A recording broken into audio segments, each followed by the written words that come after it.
నాన్న, ఎలా ఉన్నావు? నువ్వు హ్యాపీగానే ఉన్నావు అనుకుంటున్నా.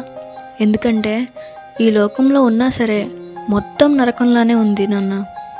ఎవరి స్వార్థం వాళ్ళది. ఎవరు ఎలా పోతే నాకేంటి అనుకునే మనుషులు, అవసరం కొద్దీ మాట్లాడే జనాలు. ఇలాంటి లోకంలో బ్రతకడం కన్నా చనిపోవడమే బెటర్ అనిపిస్తుంది నాన్న. కానీ చనిపోవడం కూడా మన చేతుల్లో లేదు నాన్న. అది కూడా దేవుడు ఎప్పుడు రాశాడో అప్పుడే జరుగుతుంది. మనకు చనిపోయే టైం వచ్చే వరకు ఈ లోకంలో ఎలా బ్రతకాలో తెలుసుకునేలా చేసావు నాన్న.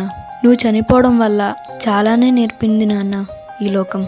కానీ ఎన్ని నేర్చుకున్నా నువ్వు లేని బాధ మాత్రం ఎలా కంట్రోల్ చేసుకోవాలో నేర్చుకోలేకపోతున్నా నాన్న.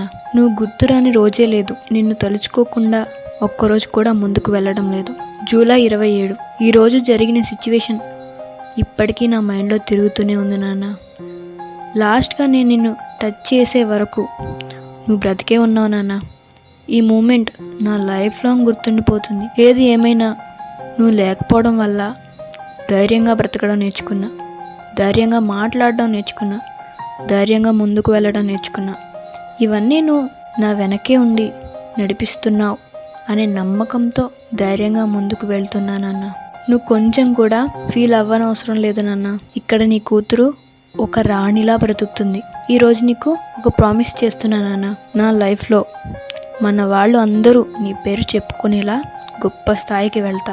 నీ కూతురంటే ఏంటో చూపిస్తా. నా విషయంలో నీ కోరిక కూడా ఇదేగా నాన్న. అందుకే నువ్వు లేకపోయినా నీ కోరిక తీరుస్తా. పిల్లలకి దేవుడు రూపంలో దొరికే గిఫ్ట్ నాన్న అనే వ్యక్తి. ఆ గిఫ్ట్కి గౌరవంగా బ్రతకడం నా బాధ్యత.